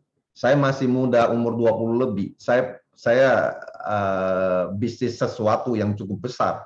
Dan saya nggak punya uang. Saya datang ke Surabaya dengan kejujuran saya, dan saya tidak kenal dia, dia nggak kenal saya. Saya berbicara, dia lihat saya duduk, nggak sampai setengah jam, saya kasih tahu, itu hampir 35 tahun yang lalu. Dia langsung buka cek 100 juta tanpa kenal saya, tanpa tanya KTP, dan tanpa tahu rumah saya di mana. Kasihin saya. Tapi kejujuran yang saya berikan itu membuat kita bisnis sangat panjang dan sangat besar akhirnya gitu ya. Dan dia salah satu pengusaha yang terbesar di Surabaya satu. Nah, sekali lagi, modal bukan uang. Saat itu saya nggak punya uang. Saya mendapatkan berkali-kali kepercayaan membeli kayu barang satu kapal yang waktu itu mungkin bermilet-milet zaman itu tanpa uang. Hanya mereka percaya, mereka nggak mau jual ke orang lain, hanya kasihin saya. Karena apa? Kepercayaan berasal dari kejujuran yang mereka melihat. Disiplin menjadi hal kedua yang terpenting setelah kejujuran. Kemudian harus mampu bergaul yang baik. Bergaul yang baik ya, dan harus bekerja lebih keras daripada orang lain, lebih cerdas daripada bekerja lebih cerdas dari orang lain. Kalau orang lain bekerja 5 jam, 10 jam, kita bekerja 2 jam, 3 jam, kita ingin bersaing sama mereka pada suatu bisnis yang sama, ya pasti kita kalah karena kita lebih malas dari dia. Terus kita bilang kita lebih cerdas, apakah orang lain tidak lebih cerdas daripada kita? Orang cerdas banyak, tetapi orang malas lebih banyak lagi. Nah, jadi sumber kegagalan adalah malas, bukan cerdas. Karena banyak orang cerdas, tapi banyak orang yang cerdas itu malas. Kalau kalian kalah cerdas, bekerja lebih keras, pasti kalian akan lebih unggul daripada orang yang berpikir dia cerdas, tetapi malas. Karena orang yang cerdas tapi malas, dia tidak melangkah jauh. Ibarat mau ke kota, dia paling sampai ke pintu pagar depan aja dia udah berhenti, karena dia merasa pinter. Nah, orang yang kerja keras, dia kerja terus, dia udah sampai di kota. Orang yang merasa cerdas baru di daun pintu depan tuh tidak pernah jalan dia, karena dia saking merasa cerdasnya. Ya, dan harus mencintai pekerjaan itu sendiri. Jangan memulai pekerjaan karir apapun kalau kita memang tidak mencintai pekerjaan itu. Kalau tidak, kita tidak akan sepenuh hati bekerja, dan kita akan gagal berkali-kali karena kita tidak mencintai itu. Seperti kalau kita tidak pernah mencintai pasangan kita, pacar kita, istri, suami kita, maka kita, walaupun kita dipaksakan berpasangan, kita akan bercerai berkali-kali. Kenapa? Kita tidak mencintai dia. Nah, itu yang saya, dan tentu yang selanjutnya kalian harus belajar untuk menjadi seorang pemimpin. Karena seorang entrepreneur berarti dia memimpin minimal 1-2 karyawan minimum. Harus belajar menjadi pemimpin yang kuat, memiliki semangat. Kalau kita tidak punya semangat, gimana bawahan kita bisa bekerja lebih keras kita? Kalau kita tidak menunjukkan kita juga bisa bekerja sampai pagi, gimana kita bisa mengharap orang bekerja sama kita bisa sampai pagi? Ya. Jadi saya memberi contoh. Dulu saya kerja di Kalimantan di tengah hutan. Truk, saya ikut truk. Saya yang sekian saya duduk di truk karena itu angkutan sampai pagi. Saya duduk sampai pagi juga. Di truk saya kasih contoh. Saya sebagai bos besarnya, saya duduk di truk, ikut di dalam hutan sampai pagi. Sama seperti mereka. Makan kacang hijau. Jadi mereka punya semangat seperti kita. Bahwa kita pun mau, apalagi mereka, gitu ya. Nah, jadi itu yang harus kalian lakukan. Bahwa karakter sukses menjadi penting. Yang kedua, kalau karakter aja harus, kalau tidak tahu bagaimana untuk menjalankan bisnis, cari mentor. Nah, untung kalau di STKC Bangsa kalian sudah punya mentor, karena di sini kita ajarin kalian inkubasi bisnis secara ilmiah sangat benar. Nah, kalau bagi yang tidak memiliki mata pelajaran inkubasi bisnis, saya anjurkan mencari mentor. Kalau tidak mencari mentor, kalian akan mengalami kegagalan. Karena survei di Amerika membuktikan orang yang masuk inkubator bisnis atau mentor, 96% tidak itu survive perusahaannya. Tapi orang yang tidak masuk inkubator bisnis atau mentor, 95% perusahaannya itu pasti gagal. Itu statistik di seluruh dunia startup. 95% gagal karena tidak masuk inkubasi bisnis. Maka kenapa STKC Bangsa membuat mata kuliah inkubasi bisnis. Ya, jadi kalau yang ketiga, kalian kalau bekerja harus benar-benar memikirkan resiko yang terukur. Resiko harus terukur. Nah, kalau bisa resiko terukur itu ilmu harus dalam mata kuliah ya, dan jeli melihat peluang tadi yang saya katakan, bagaimana kreativitas kalian melihat segala sesuatu. Nah, kalau kalian ini mahasiswa-mahasiswi yang telah terus-menerus ikut seminar Kasih Bangsa dan masuk inkubasi bisnis, saya harapkan kalian akan menjadi calon-calon entrepreneurs yang tangguh. Saya contoh aja, supir saya pribadi sekarang, supir saya, kerjasama saya udah 35. Dalam pandemi saya suruh saya nggak kemana-mana, santai aja. Dia apa? Dia buka angkringannya, buka nasi bungkus, nasi bakar 5.000, 10.000. Dia sekarang tiap bulan penghasilan 50 juta dengan keuntungan 100% 25 juta. Supir saya gaji cuma 5 sampai 8 juta, dia penghasilan 25 juta sekarang. Dan tetap masih jadi supir saya, istrinya apa? Itu luar biasa. Kemudian teman saya di Bogor, dia buka resto sate dan lain-lain, mereka pakai online, untung banyak.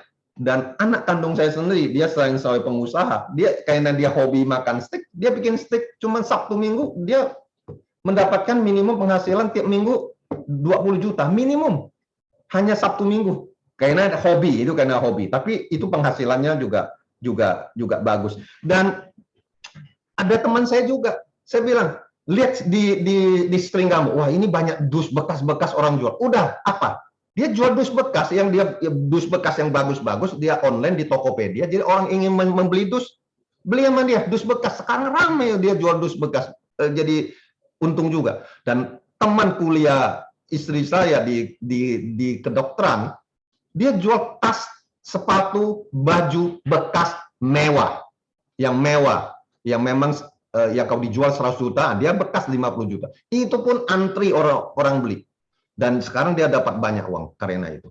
Nah, maka saya katakan, saya memberi dorongan karena ini kiat untuk membuka sukses, membuka usaha. Jangan berpikir terlalu susah membuka usaha. Apa yang saya katakan, jalanin aja. Kreativitas yang saya katakan, kalian jalanin aja. Sekarang pun kalian udah bisa menjadi seorang entrepreneur. Sekarang, tidak usah tunggu besok. Lihat sekelilingnya, benda apapun, itu bisa kalian manfaatkan seperti Ibu Tri katakan. Itu langsung kalian bisa jalankan menjadi bisnis kalian. Apalagi sekarang bisa digital marketing, bisa di marketplace, Tokopedia, gampang sekali sekarang jualan. Tidak perlu punya toko, tidak punya apa, semua toko virtual. Apalagi, kenapa kalian tidak berani jadi entrepreneur? Hari ini, detik ini, harus mengatakan, saya entrepreneur setelah seminar ini. Terima kasih. Saya ingin mengumumkan bahwa saya juga ingin mengundang kepada seluruh peserta yang hadir pada hari ini untuk kembali mengikuti seminar nasional STKC Bangsa pada besok hari Minggu jam 10 dengan tema ini adalah mahasiswa yang untuk ini seminar nasional untuk besok adalah pandangan entrepreneur terhadap strategi marketing untuk memahami kondisi pasar. Hari Minggu 15 Agustus jam 10.30 sampai selesai. Saya mengundang semuanya untuk hadir dengan narasumber Bapak Ahmad Basori SE MSI dan Bapak Rico Antonius SE. Dan saya juga ingin mengundang Bapak Ibu untuk hadir di seminar kesehatan ya. PIKTI adalah perkumpulan induk organisasi kesehatan tradisional Indonesia. Ini seri ke-56 dengan traditional and holistic approach for musculoskeletal disorder. Artinya kalau ada yang keseleo, patah tulang apa, ini, dan kebetulan di PIKTI saya ada juga ketua umumnya dan tiap minggu. Saya kira saya mengundang semua untuk hadir besok untuk 2 seminar yang sangat strategis juga. Satu adalah untuk bisnis, satu lagi untuk kesehatan karena sekarang dari pandemi. Sekian, terima kasih. Saya kembalikan kepada Arif Rafi. Terima kasih. Oke, terima kasih Pak Eka atas tanggapannya kepada kedua narasumber kita. Di sini tampaknya pertanyaan dari teman-teman udah lumayan banyak. Tapi sabar dulu, sebelum saya bacakan, kita tonton dulu video yang berikut ini.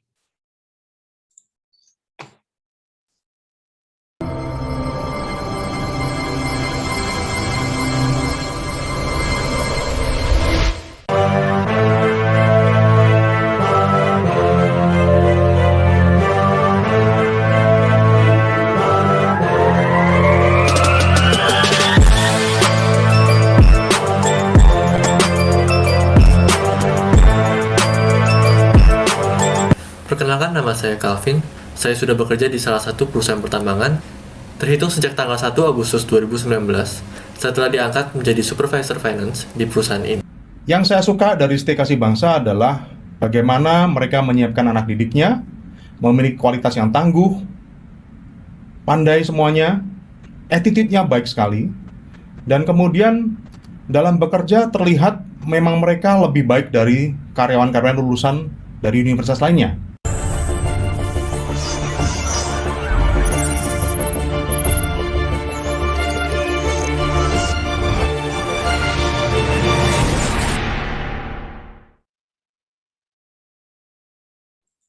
Oke, terima kasih.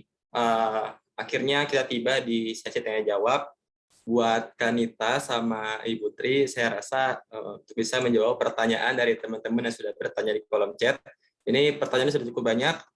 Mungkin akan saya pilih beberapa pertanyaannya. Yang pertama di sini dari Muhammad Zikri Haki.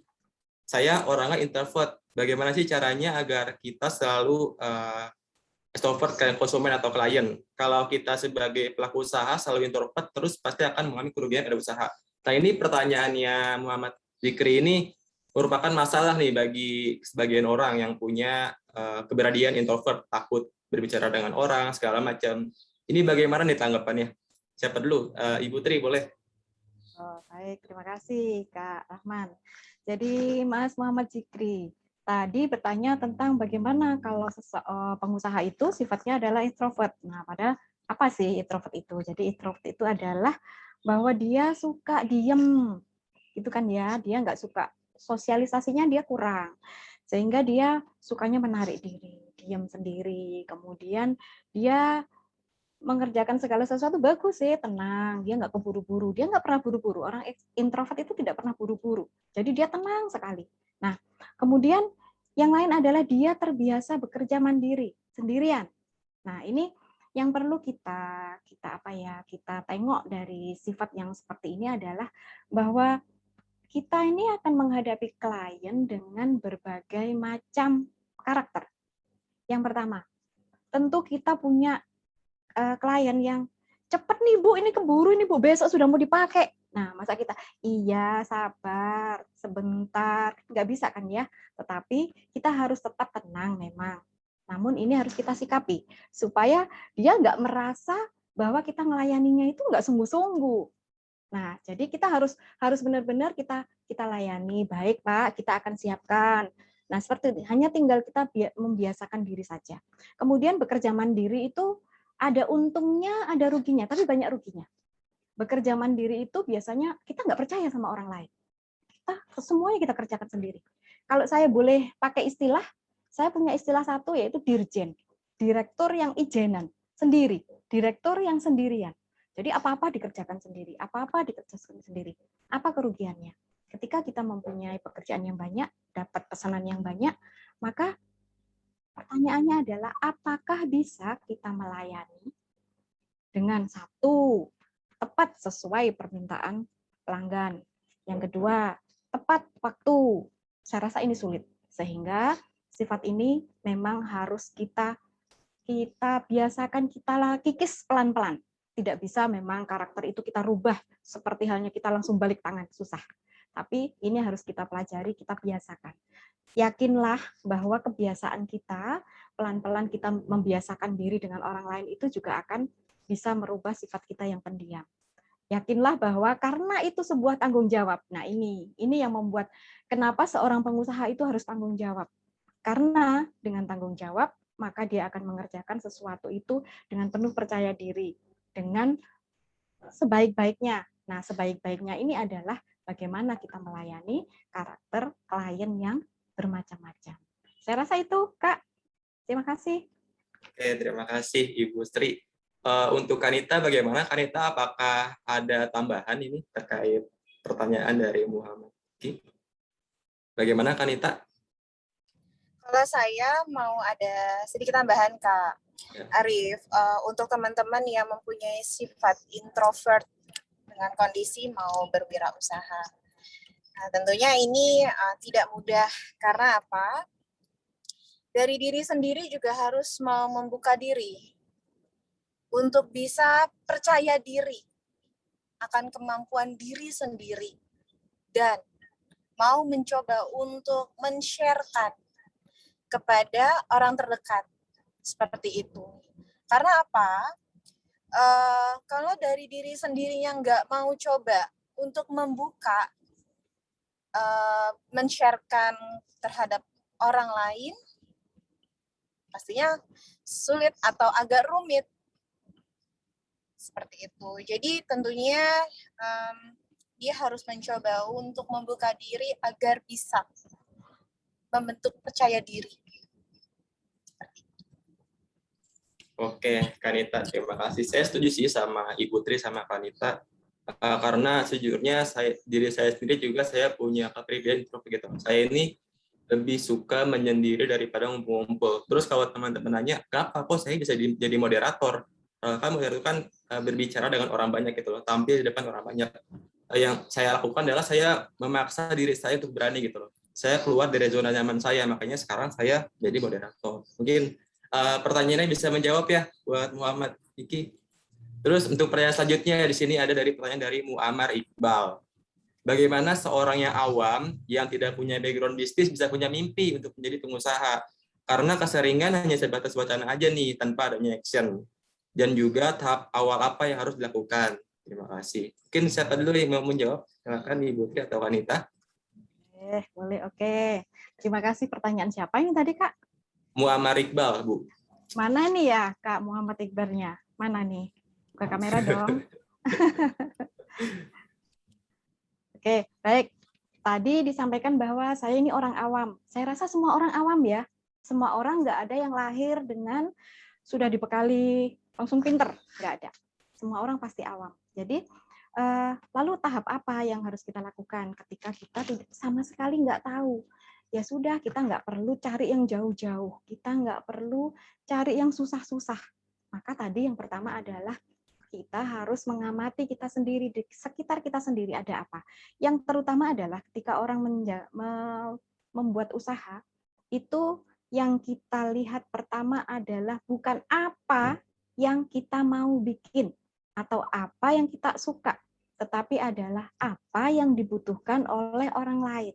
Sehingga tujuan kita bisnis adalah menukar apa yang kita punya dengan sesuatu yang kita harapkan. Misalnya, kita menjual, artinya kita menjual jasa atau produk kita dengan imbalan moneter. Satu. Kemudian dengan imbalan apalagi? Imbalan kita puas karena kita merasa sudah melayani orang lain. Sehingga untuk membuat usaha, sudahlah, jangan terlalu susah-susah. Cari yang gampang. Cari yang gampang, mulai dari yang kecil, nggak usah yang modalnya besar. Cari yang kecil dulu, usahakan itu. Nah, sekarang sudah banyak ini model ya, kita bisa menjual barang tanpa kita kulaan. Yang kedua, kita nggak usah stok. Ya, kita nggak usah stok.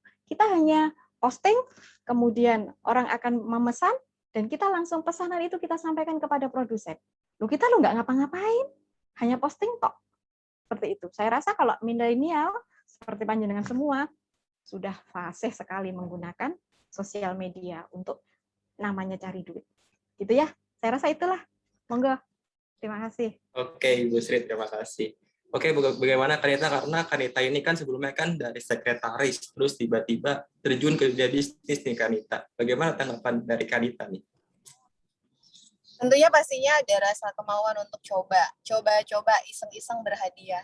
Karena semua berawal juga dari hobi kan, gitu. Betul kata Putri, semua itu nggak harus diawali dengan modal yang cukup besar. Pak Eka juga tadi sempat menyampaikan seperti itu, yang kondisi untuk bisa buka usaha itu nggak harus bermodalkan uang banyak. Dengan kondisi kalian punya hobi apa, semisalnya bikin sesuatu, entah cake, peyek, misal seperti itu bisa kok dijadikan awal mula untuk mau mencoba membuka peluang berwirausaha yang dengan kondisi untuk masalah marketnya bisa melewati digital, karena kan kondisinya sekarang udah serba online gitu. Itu hal yang mudah sekali. Oke, jadi untuk sekarang ini memang kita udah masuk ke era globalisasi, era modern, era digital, di mana sekarang itu namanya digital marketing. Nah, di digital marketing itu kita itu harus memiliki skill gitu loh, misalkan kayak sosial media marketing, terus lagi trennya sekarang desain, editing video. Nah, bagaimana cara kita bisa punya skill tersebut? Kita bisa mengikuti seminar-seminar kayak sekarang ini, terus sekarang juga banyak referensi di internet. Bahkan kalau kalian lihat di YouTube, juga banyak sekali tutorial-tutorialnya. Begitu kurang lebih. Oke, selanjutnya pertanyaan dari, ini mungkin pertanyaan terakhir ya dari Soneta Sinaga. Ketika ingin memulai suatu bisnis, bagaimana untuk menjalankan bisnis tersebut agar tetap mendapatkan pelanggan untuk tetap bertahan? Intinya pertanyaan dari Sinaga ini, bagaimana caranya supaya pelanggan itu bertahan sama usaha kita gitu loh. Pelanggan itu loyal sama usaha kita gitu. Bagaimana Ibu Tri mungkin? Baik, terima kasih. Bagaimana cara membuat pelanggan itu setia kepada kita, gitu ya? Jadi yang pertama adalah pelanggan itu sebenarnya tujuan utama kita. Kalau nggak ada pelanggan, jangan ngomong bisnis, kan gitu ya? Nggak ada namanya. Nah, pelanggan itu siapa? Macam-macam. Jadi kalau kita jual produk, maka pelanggan itu adalah konsumen yang menggunakan produk kita. Bagaimana kalau kita menjual jasa? Misal nih kalau teman-teman hampir semuanya bisa menjadi guru les. Nah, sekarang ini pandemi ya. Pandemi mereka nggak ke sekolah. Di rumah hanya sama ibu bapaknya yang belum tentu ngerti itu pelajaran sekolah itu, meskipun itu pelajarannya SMP, SD. Maka adik-adik punya kesempatan untuk itu. Nah, gimana caranya merawat pelanggan ini? Yang pertama, ketika kita bekerja, jangan pikir uangnya dulu nomor satu. Kalau kita sudah berpikir uang, maka kita bekerjanya itu hanya akan nimbang. Dapat uang berapa ya? Dapat uang berapa? Dan itu kita bikin nggak fokus kepada pekerjaan. Yang pertama memang jangan mikir itu. Yang kedua adalah cintai pekerjaan itu, seperti tadi disampaikan Pak Eka. Jadi kalau kita sudah sewenang dengan pekerjaan itu, sesulit apapun, pasti kita akan jalani. Yang lain, ketika kita sudah mendapatkan konsumen, maka pertahankan mutu. Jangan sampai kalau sudah laris, nih gorengan nih, pertama laris, setelah itu karena sudah laris kita kurangi nih apanya. Bikin martabak, sudah telurnya kita kurangi sedikit, kemudian dagingnya kita kurangi, nah lama-lama itu mutunya sudah turun. Ketika orang sudah kepingin kembali, balik yang kedua, dia akan, loh kok jadi gini. Nah, misal nih kita dapat pelanggan yang loyal, kebetulan produk yang kita jual adalah jasa, bukan produk, tapi jasa layanan seperti misalnya guru les tadi yang saya sampaikan. Maka ketika produk itu sudah digunakan, jasa itu sudah digunakan, lakukanlah perawatan pasca jualnya. Jadi ditanyai, jangan sampai nomor teleponnya itu hilang. Jadi kita bisa saja nanya kepada ibunya misalnya, selamat siang Ibu, bagaimana Ibu adik sekarang, sekolahnya, rapotnya, nilainya, dan sebagainya. Nah, itu akan mereka merasa diperhatikan. Kalau sudah begitu, gampang sekali. Ibunya akan cerita, itu loh kursus di Kak Arif itu loh enak. Sudah, dia itu care banget, seperti itu. Nah, beda lagi kalau misalnya, sudah jangan les sama Putri. Putri itu orangnya nggak enak, judes. Seperti itu. Jadi, merawat pelanggan itu nggak susah, tapi nggak gampang. Seperti itu. Dan itu semua harus kita lakukan di sini nih yang benar, di dalam hati kita. Memang kita bekerja memang harus dengan hati. Saya rasa itu aja bagiannya Kak Nita nih, lanjutannya. Monggo Kak Nita. Baik Ibu, melanjuti tentunya juga harus punya kepercayaan. Jadi tentunya ketika customer memilih kalian atau kami untuk menggunakan jasanya, terus yang mencoba makanannya, misal seperti itu, tentunya bukan hanya penilaian, tapi dari sisi kepercayaannya juga. Itu. Terus tentunya kalian juga harus punya ide-ide kreatif yang mengikuti zaman. Sekarang lagi musim apa nih? Jadi punya inovasi baru. Jadi nggak stuck dengan kondisi yang karena kita sudah ada di zona nyaman, udah ngikut aja gitu, ngalir gitu aja, nggak bisa begitu. Karena untuk mencari klien sebanyak-banyaknya itu mudah, tapi menjaga itu susah gitu. Jadi kita juga harus menjaga kuantitas dan kualitas yang kita punya. Gitu Kak Arif. Oke, terima kasih. Jadi intinya bagaimana cara supaya konsumen ini loyal sama kita memberikan kualitas produk yang terbaik. Selain itu juga kita harus memberikan pelayanan yang maksimal gitu loh, supaya konsumen itu suka sama usaha kita begitu. Oke, saya mau menambahkan sedikit atau memberi kesimpulan. Jadi kalau saya melihat dari temanya kiat sukses membuka usaha, saya jadi ingat dosen saya pernah bilang, Rif, kamu kalau membuka usaha, usahakan cari yang ada penyakitnya. Penyakit di sini itu maksudnya ada keluhan gitu loh dari masyarakat. Nah, ketika ada keluhan, bakalan muncul market need-nya. Gampangnya tuh begini, teman-teman pasti tahu lah ya Gojek. Pemilik Gojek itu kan Pak Nadiem Makarim ya. Jadi kalau kita tahu dulu sebelum adanya Gojek, kita itu sering pakai ojek pangkalan. Tahu sendiri kan kalau pakai ojek pangkalan itu ribet, kita kudu pergi dulu ke pangkalannya, kita kudu tawar-tawar dulu karena harganya mahal. Nah, itulah yang dimaksud penyakit. Jadi dari situ Pak Nadiem melihat adanya peluang, terbitlah Gojek. Kita sekarang lebih mudah mulai Gojek kan. Tinggal pakai HP, online, pesan, selesai. Nggak perlu ribet-ribet. Nah, kurang lebih begitu nih Ibu Tri sama Kanita. Oke, hari ini seru banget kita ngobrol-ngobrol sama kedua narasumber kita, Ibu Tri, Kanita. Makasih banyak nih sharing-sharing ilmunya, bermanfaat banget buat kita semua yang lagi belajar nih buat buka usaha. Tapi sayang banget karena keterbatasan waktu kita harus berhenti di sini ngobrol-ngobrolnya. Akhir kata saya Muhammad Arif Rahman mengucapkan terima kasih buat teman-teman tadi yang udah aktif di Sit Jawab. Mohon maaf apabila semua pertanyaannya tidak dapat saya bacakan karena keterbatasan waktu. Semangat buat kedua narasumber kita, semoga usaha sama kegiatan lancar terus. Semangat juga buat teman-teman yang lagi merintis usaha atau menjalankan usahanya, semoga usahanya tidak terus. Amin, amin, rabbal alamin. Oke, sekian. Saya kembalikan ke MC. Wassalamualaikum warahmatullahi wabarakatuh. Selamat sore.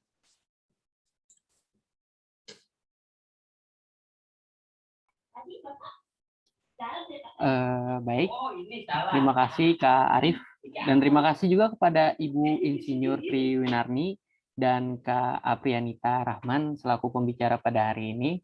Pemaparan materi ISMINAR hari ini sangat bermanfaat sekali ya, tentunya untuk memulai bisnis dengan baik dan benar ya. Terus terkhusus untuk teman-teman yang sedang merintis usahanya juga ya, semoga teman-teman ini dapat menjalankan usahanya ini secara lancar dan berkembang terus. Amin. Amin ya rabbal alamin. Oke, baik. Di acara selanjutnya ini yaitu penyerahan sertifikat kepada kedua pembicara dan moderator kita pada hari ini. Yaitu sertifikat ini akan diberikan oleh Bapak Dr. Eka Wahyukasih, SH.MH, SEMM, SPD, MPD, kepada Bapak Dr. Eka Wahyukasih, dipersilakan. Baik, terima kasih. Nah, setelah kita mengikuti acara ISMINAR Nasional STKC Bangsa seri ke-52 dengan tema Kiat Sukses Membuka Usaha, dan kita telah mendengarkan pemaparan pengetahuan dari kedua narasumber yang telah mampu menginspirasi dan memotivasi para peserta, khususnya mahasiswa-mahasiswi STKC Bangsa dan mahasiswa-mahasiswi dari berbagai perguruan tinggi yang ikut acara ini. Semoga semua peserta bisa segera memulai bisnisnya di usia yang mudah, guna membantu keluarga, membantu pemerintah dalam mencetak lapangan kerja demi suksesnya Indonesia yang jaya. Akhirnya, atas nama STKC Bangsa, saya ingin memberikan penghargaan dan ucapan terima kasih yang sebesar-besarnya kepada Ibu Insinyur Triwinarni yang telah berkenan berpartisipasi sebagai pembicara dalam e-seminar nasional tema Kiat Sukses Membuka Usaha ini. Semoga e-sertifikat ini merupakan ucapan terima kasih dari kami semua untuk Ibu. Semoga Ibu berkenan untuk menerimanya. Silakan Bu. Terima kasih. Terima kasih Pak Dr. Eka. Mudah-mudahan apa yang sedikit saya berikan hari ini bisa menjadi manfaat buat semuanya. Mudah-mudahan STE Kasih Bangsa terus menebar kasih sehingga teman-teman di seluruh Indonesia bisa mengikuti jejak STE Kasih Bangsa untuk menjadikan semua mahasiswanya menjadi entrepreneur yang sejati. Terima kasih. Terima kasih Bu. Dan demikian juga atas nama Kampus Beasiswa ST Kasih Bangsa, kami juga ingin mengucapkan terima kasih dan penghargaan yang sebesar-besarnya kepada Ibu Apriayanita Rahman yang telah bersedia berpartisipasi sebagai pembicara dalam seminar nasional dan Kiat Sukses Membuka Usaha ini. Semoga Ibu Apriayanita Rahman akan lebih sukses lagi setelah menjadi pembicara di Kampus ST Kasih Bangsa. Untuk itu kami mempersilahkan perkenan Ibu untuk menerima penghargaan ini. Terima kasih Bapak atas kesempatannya. Tentunya saya sangat bersyukur dan sangat-sangat berterima kasih untuk sharing session-nya pada siang dan menjelang sore hari ini. Semoga STE Kasih Bangsa bisa melahirkan putra dan putri bangsa yang berkualitas dan bisa mengharumkan nama bangsa. Terima kasih banyak. Terima kasih. Dan juga atas nama Kampus Beasiswa ST Kasih Bangsa, saya juga ingin memberikan penghargaan dan ucapan terima kasih kepada moderator kita hari ini yang telah memandu acara dari awal sampai akhir dengan sangat baik. Dan untuk itu, penghargaan diberikan kepada mahasiswa semester 2, Muhammad Arif Rahmat atas partisipasinya dalam e-seminar nasional ini. Dan sebagai dosen dalam mata kuliah inkubasi bisnis, saya pastikan nilai kelompok kalian baik adanya. Silakan diterima. Oke Pak Eka, terima kasih. Ini merupakan pengalaman pertama saya menjadi moderator. Semoga next event seminar saya bisa jadi lebih baik. Oke, terima kasih Pak Eka, saya terima. Ya, dan demikianlah acara e-seminar nasional seri ke-52 dari Kampus ST Kasih Bangsa. Dengan mengucapkan puji syukur kehadirat Tuhan Yang Maha Esa, e-seminar nasional ST Kasih Bangsa seri ke-52 dengan tema Kiat Sukses Membuka Usaha dengan resmi saya nyatakan ditutup. Terima kasih. Wassalamualaikum warahmatullahi wabarakatuh. Om Santi Santi Santi Om Sabe Sata Bawantu Sukitata. Semoga semua makhluk hidup berbahagia. Shalom, salam kebajikan, rahayu, rahayu, rahayu. Salam sehat dan salam Indonesia buat kita semua. Dan sampai jumpa besok pagi di acara e-seminar nasional ST Kasih Bangsa seri ke-53 jam 10.30. Terima kasih. Selamat berakhir pekan. Sehat semua buat keluarga. Baik, terima kasih Pak Eka. Dan sebelum kita